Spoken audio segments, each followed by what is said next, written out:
Kidlat News Updates.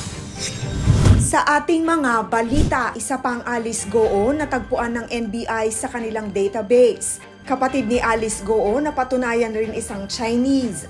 1.2 million na halaga ng kush at ecstasy na samsam sa Pasay by bust. Mahigit 100 deboto patay sa stampede sa isang religious event sa India.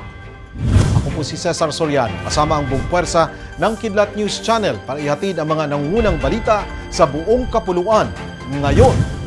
Nadiskubre ng National Bureau of Investigation o NBI na nag-apply ng NBI clearance noong 2005 ang isa pang Alice Leal Goo.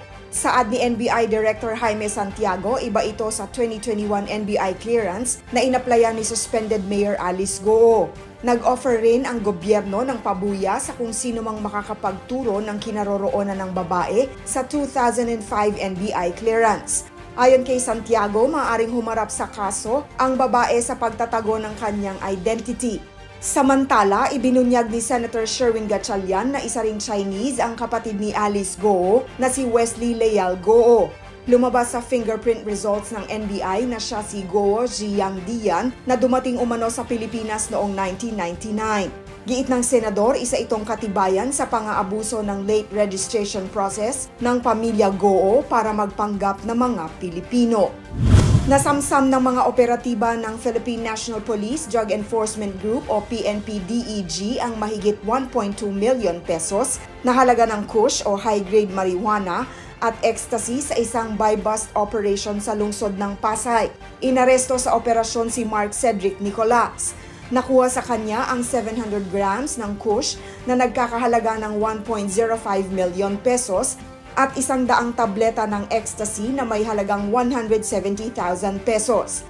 Dinala ang drug evidence sa PNP Forensic Group sa Campo Crame para sa laboratory examination. Tumaas na sa 121 ang bilang ng mga namatay sa stampede sa isang Hindu religious congregation sa India. Ayon sa pulisya, 250,000 na mga deboto ang dumagsa sa isang religious event sa isang village sa Hathras District ng Uttar Pradesh State. Mahigit triple ang dami nito kung ikukumpara sa 80,000 permitted capacity ng lugar. Hindi bababa sa 121 ang naiulat na namatay, samantalang 28 naman ang nasaktan. 108 sa mga namatay na biktima ay mga kababaihan. Samantala, 7 mga bata ang naiulat na namatay naman sa insidente at 6 naman sa mga kalalakihan. Nagsimula ang stampede matapos subukang habulin ng mga deboto ang kanilang papaalis na religious leader habang sakay ito ng kanyang kotse.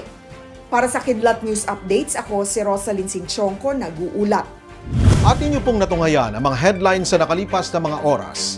Manatiling nakatutok para sa mga susunod na updates at breaking news. Ako po si Cesar Soriano, kasama nyo sa bawat pagputok ng balita.